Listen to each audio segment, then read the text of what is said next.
Hi every one. ഇന്ന് നമ്മൾ discuss ചെയ്യാൻ പോകുന്നത് OET സ്പീക്കിങ്ങിൽ നമുക്ക് എങ്ങനെ ഇഡിയോമാറ്റിക് സ്പീച്ച് കൊണ്ടുവരാം എന്നതിനെ കുറിച്ചാണ്.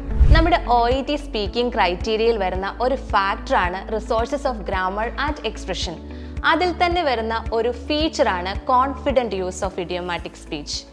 പ്രധാനമായിട്ടും രണ്ട് തരത്തിലുള്ള ഇഡിയംസ് ആണ് ഇംഗ്ലീഷിലുള്ളത്. First one is proverbial idioms and second one is idiomatic phrases. Proverbial idiomsന്റെ കുറച്ച് എക്സാമ്പിൾസ് നമുക്ക് നോക്കാം. Kick the bucket, which means to die. Under the weather, which means to feel sick. Under the knife, which means to undergo surgery. Kick the bucket, which means to die. നമ്മൾ വിചാരിക്കും എന്തുകൊണ്ടാണ് ഈ ഒരു idiom OET സ്പീക്കിങ്ങിൽ use ചെയ്യാൻ പാടില്ല എന്ന് വിചാരിക്കും അല്ലേ?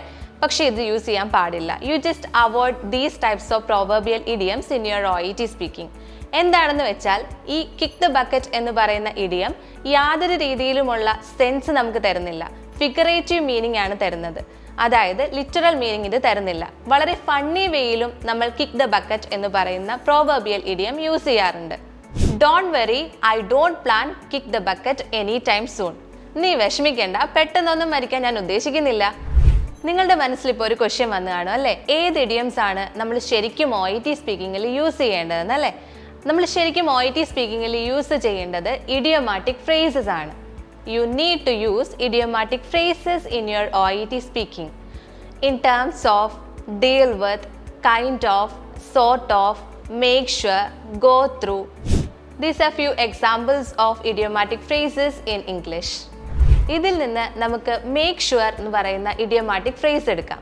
ഇതിലെ മേക്ക് എന്നതും ഷുവർ എന്നതും രണ്ട് ഇൻഡിവിജ്വൽ വേർഡാണ്. ഈ ഇൻഡിവിജ്വൽ വേർഡിന് അത് ഇൻഡിവിജ്വൽ സെൻസ് തരുന്നുണ്ട്. സോ ഇത് നമുക്കൊരു ലിറ്ററൽ മീനിങ് തരുന്നുണ്ട്.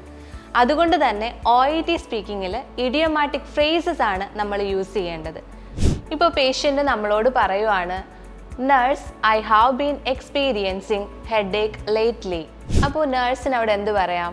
I'm so sorry to hear that. Make sure you stay hydrated and get enough rest. അപ്പോൾ ഇതേപോലെയുള്ള ഇഡിയോമാറ്റിക് ഫ്രേസസ് നിങ്ങൾ OET സ്പീക്കിങ്ങിൽ യൂസ് ചെയ്യുക and make your sound natural.